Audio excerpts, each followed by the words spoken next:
Happy Friday morning. I am getting ready to take an engine to UPS Freight to drop it off, but they don't open till 10 o'clock, so I'm getting a little bit of work done before that. This is our, lost my train of thought. This is a piston for our 302 tunnel port build. These are from Racetec. They are custom made for me. They are matched to the cylinder head. I gave them all the information about the engine, including the cylinder head, and luckily the sales director at Racetec, well, he's since retired a couple months ago, but Randy Gillis was sales manager there, and Randy is a Ford guy, and he has ran a whole lot of Ford stuff in his career, including a 302 tunnel port. So his career, I think, also involved a stint at JE, and he used some of his connections to digitize the chambers and all that sort of thing. So we have some good pistons. These are a 4070 bore size for our Boss 302 block. They have about a little over 3 thousandths skirt to cylinder clearance. They are a 4.5 cc flat top, and the valve reliefs are for our valves. These weigh, as you can see, about 479 grams. I just got through measuring them. They are all within 1/10,000th of an inch within each other. So at that level of precision, you know, it's almost hard with a micrometer to measure pistons like this, because they're not perfectly square, they're not perfectly round. So, but it's the best of my ability. I can get them within that.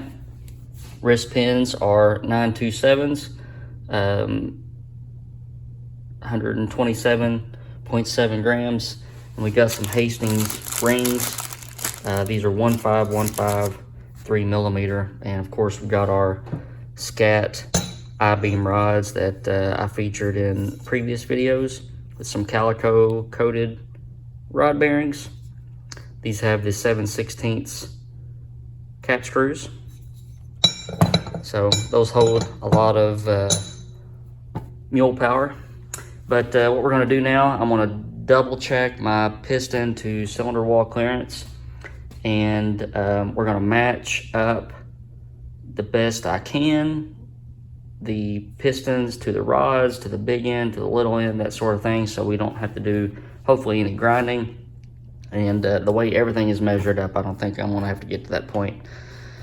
I've been reading your comments and guys that are saying that we need to take out the my goodness, I'm having trouble speaking. Everything needs to be balanced and matched within 1/10 of a gram. I don't agree with that, just because of the fact that you have oil on all of these parts, and you have varying amounts of oil on all these parts. So you have more than 1/10 of a gram of oil on a little end of a rod or the big end of a rod at one time. So you know, I shoot for a gram or a little bit under or so, but when you start getting into tenths of grams, I don't think that's I don't really think it's feasible to reach for that kind of accuracy. But we're going to get some measurements taken and get our pistons and rods matched up, and we're going to assemble them.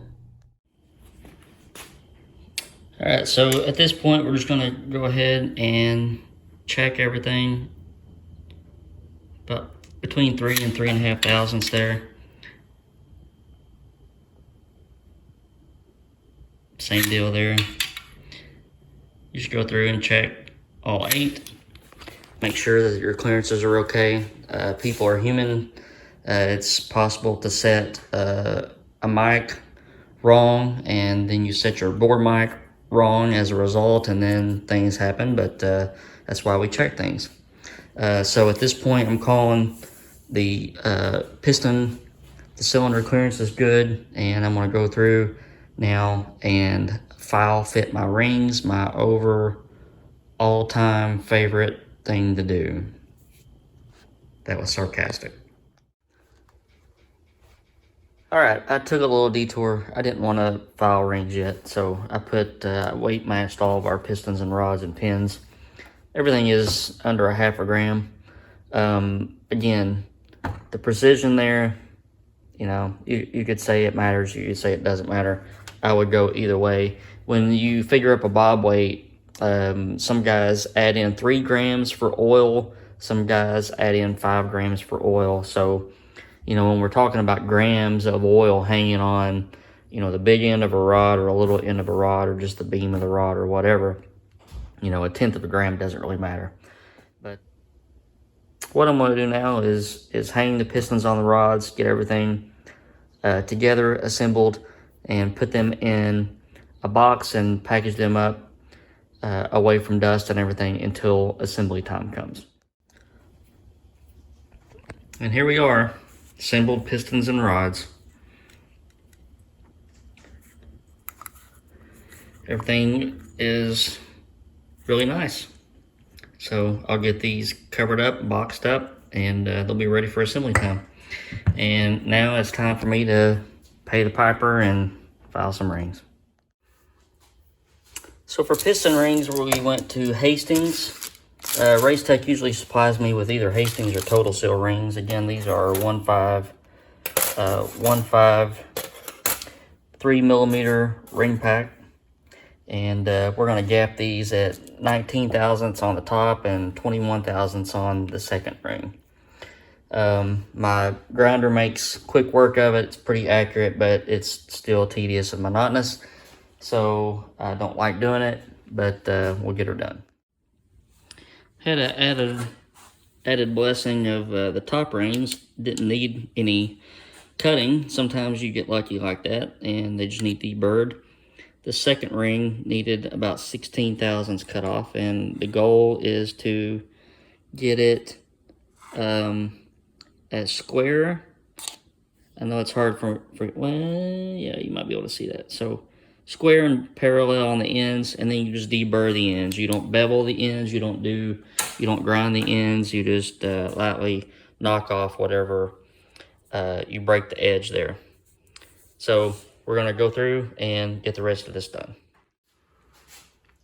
All right, so all the rings are filed, pistons are hung on the rods, and I am dropping off the crank to be balanced this afternoon after I drop a shipment off to be shipped. It's going to be a 28-ounce externally balanced, so I've got a new Ram billet steel flywheel for it, and Mr. Mark wanted to reuse a Ford harmonic balancer, so we'll have everything balanced up with that. What's interesting about this is a rare engine, and you can't go to Summit Racing and get intake manifold gaskets for a 302 tunnel port. So what we're going to have to do, we'll have to make our own. I don't think I'm going to tackle this today, but it's going to be interesting to get this done. I don't think it's going to be hard at all. I've already measured this distance and written that measurement down, and also this distance to this distance, or that point to that point, and I have written that down. So I'll make 2 long strips of gasket material, and probably will tape it on, and then just take my ball peen hammer and just go around the gasket in different spots and make sure that I have a good imprint, and I can cut that out with my handy dandy X-Acto knife set. But probably leave that for another day. But we're well on our way, and I appreciate you for hanging with me. Hope you're having a good week so far. A short week, I hope, because of the holiday. Hope you have a good weekend. And if you haven't subscribed to the channel, please go ahead and do that so you don't miss out on the rest of the videos based around this rare, exotic 302 tunnel port engine. And I'll have some other Ford stuff as well. Y'all take care.